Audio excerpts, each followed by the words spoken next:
সাংবাদিক আনিস আলমগীরকে দুর্নীতি দমন কমিশনের করা মামলায় গ্রেপ্তার দেখানো হয়েছে। তার বিরুদ্ধে ৩,২৬,৪৮,৯৩৮ টাকা জ্ঞাত আয় বহির্ভূত সম্পদ অর্জনের অভিযোগ আনা হয়েছে। ২৮ জানুয়ারি বুধবার ঢাকা মহানগর জ্যেষ্ঠ বিশেষ জজ মোহাম্মদ সাব্বির ফয়েজ এ আদেশ দেন।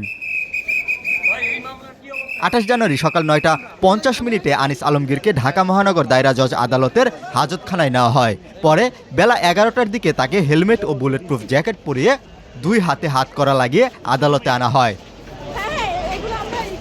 গত ২৫ জানুয়ারি মামলার তদন্তকারী কর্মকর্তা ও দুদকের সহকারী পরিচালক আখতারুজ্জামান এ মামলায় সাংবাদিক আনিস আলমগীরকে গ্রেপ্তার দেখানোর আবেদন করেন। এর আগে ১৫ জানুয়ারি জ্ঞাত আয় বহির্ভূত সম্পদ অর্জন ও মানি লন্ডারিংয়ের অভিযোগে আনিস আলমগীরের বিরুদ্ধে মামলা করে দুদক। সাংবাদিক আনিস আলমগীর ওনাকে দুর্নীতি দমন কমিশনের একটি অভিযোগ এনেছে দুর্নীতি দমন কমিশন যে ওনার বিরুদ্ধে অবৈধ অনেক অর্থ আছে বা সম্পত্তি আছে। তো আমরা এখন পর্যন্ত এই কোনো রকমের কোনো দুর্নীতি দমন অভিযোগের যে কাগজ যেগুলো বা কমপ্লেন্ট আমরা এখন পর্যন্ত পাইনি অফিসিয়ালি। তো আমরা আগে পাওয়ার পরে আমরা আসলে বুঝতে পারবো যে ওনাদের কি অভিযোগটা। আজকে ওনাকে শোন অ্যারেস্ট দেখানো হয়েছে, তো আমরা ওনার ওকালতনামাটা সাবমিট করেছি এবং কোর্ট অ্যাকসেপ্ট করেছেন।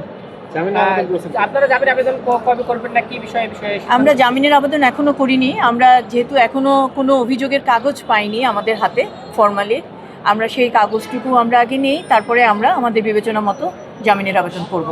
২০২৫ সালের ১৪ ডিসেম্বর রাজধানীর ধানমন্ডি থেকে আনিস আলমগীরকে জিজ্ঞাসাবাদের জন্য ঢাকা মহানগর গোয়েন্দা পুলিশের কার্যালয়ে নেওয়া হয়। পরে তাকে সন্ত্রাস বিরোধী আইনে গ্রেপ্তার দেখানো হয়। ১৫ ডিসেম্বর তাকে ঢাকার চিফ মেট্রোপলিটন ম্যাজিস্ট্রেট আদালতে তোলা হয়। ওই দিন আনিস আলমগীরের জামিন আবেদন করা হয়।